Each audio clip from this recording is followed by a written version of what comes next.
Bon matin à tous, Justin Larochelle, imofacile.ca. Fait plaisir aujourd'hui de répondre à vos questions. Nous sommes dans une salle de cours pour le programme de coaching double qui commence ce matin.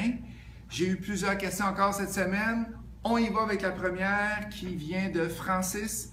Salut Justin, lorsque nous louons notre condo, est-ce que les frais de condo sont déductibles à 100% dans notre rapport d'impôt? Oui, les frais de condo sont déductibles à 100%. Pourquoi? Parce que tu tires un revenu de ton condo. Il n'y a aucun problème, tu peux les mettre dedans. Chantal qui nous demande, salut, pour louer un loft en condo, est-ce que je dois avoir une permission des autres pour louer à court terme ou comme propriétaire, je n'ai pas de permission à demander? Tu n'as pas de permission à demander. Qu'est-ce qu'il faut que tu fasses, Chantal? C'est d'aller voir sur ta convention de copropriété et regarder à l'intérieur si tu as le droit de faire de la location et si tu as le droit de faire de la location court terme aussi. Fait que et si tu n'as pas le droit, qu'est-ce qu'il faut que tu fasses? À la prochaine assemblée des copropriétaires, il faut que tu te demandes est-ce que je peux avoir droit de faire de la location court terme. C'est ça qu'il faut regarder. Chantal qui nous demande aussi, que pensez-vous d'être propriétaire d'un loft, le même qu'on parle, dédié à la location court terme? J'habite à 1h15 du condo. Je devrais me fier sur des gens pour le ménage, l'entretien, l'ouverture de porte, s'assurer de la réception des clients, mais j'ai envie de tenter l'expérience. Comme je disais tantôt, essaie de voir si tu as le droit de le faire dans ton unité de condo. Tu peux l'essayer, c'est facile. Tu mets une annonce sur les sites Airbnb, par exemple, et tu vas voir ce que ça va donner. Mais normalement, tu as l'association de condo, tu as la municipalité, il faut que tu vérifies si tu as le droit de le faire. On s'en va maintenant avec Geneviève Charon. Bonjour Ghislain, je demeure à Québec et je prévois vendre une propriété qui n'est pas habitée. Connaissez-vous des entreprises de home staging qui me permettraient de louer de certains meubles et accessoires tendance? À combien puis-je m'attendre comme frais raisonnables? Fait que la première question, les gens de Québec, si vous êtes capable d'aider Geneviève, s'il vous plaît, donnez-nous des adresses de gens qui font du home staging dans la région de Québec. J'en ai pas qui me vient à l'idée vide comme ça.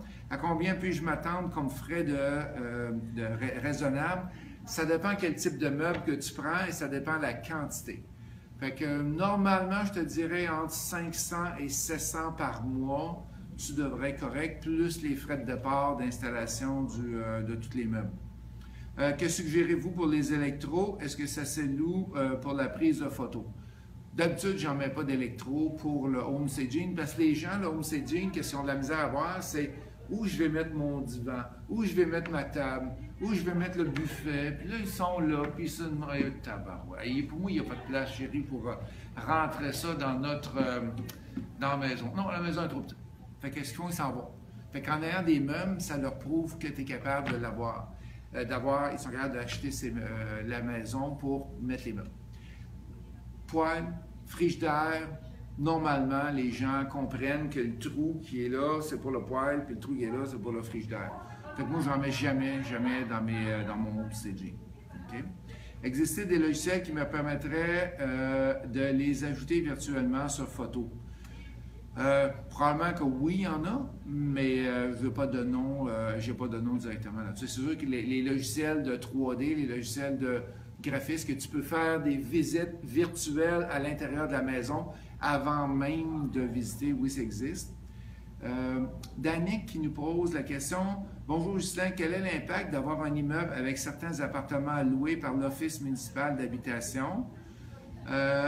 Quels sont les avantages et inconvénients, entre autres sur l'augmentation de loyer? L'Office municipal, c'est sûr qu'elle ne fera pas faillite la semaine prochaine, donc tu as un loyer garanti, ils vont tout le temps payer, excepté que les augmentations de loyer sont très, très sévères. Ils prennent que la régie dit, c'est 0,6 %, donc tu as le droit à 0,6. Fait que si tu loues avec l'Office, essaie d'avoir le maximum au départ, parce qu'après ça, tu ne pourras plus en avoir. Ça va être final. Après ça, une autre question. Si on achète une propriété construite sur un terrain décontaminé, un terrain qui a été contaminé par de l'essence car était voisin d'une station-service, est-ce que cela diminue sa valeur puisque les futurs acheteurs peuvent penser que la décontamination n'a pas été complètement effectuée? Il n'y a aucun problème parce que quand tu as le beau certificat qui dit que toute la décontamination a été faite.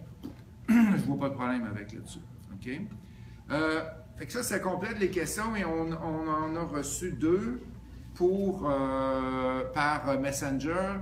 Et voici les 2 questions. Simon nous demande, j'ai fait l'acquisition d'un 4plex et j'ai mis 20% de mise de fonds. Mon banquier me dit que l'équité sera comptée seulement sur le montant financé par eux, donc le 80%.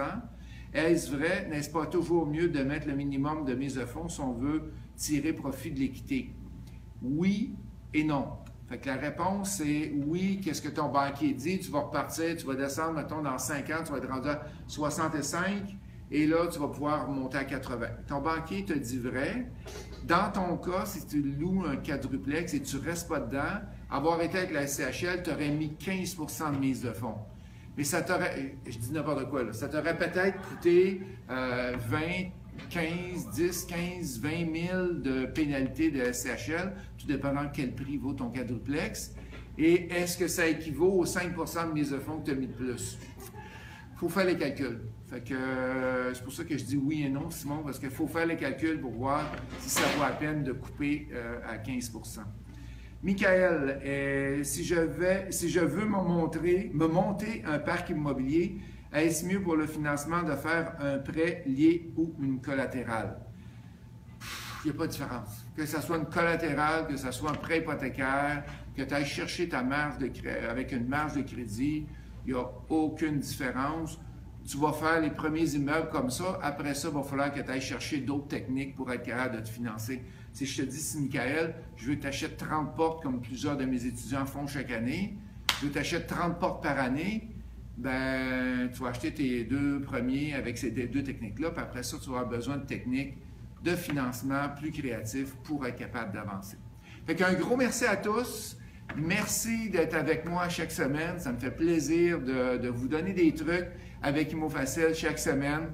Et on vous voit prochain lundi prochain. Posez-moi vos questions. Justin Lavachelle, immofacil.ca. Bonne semaine.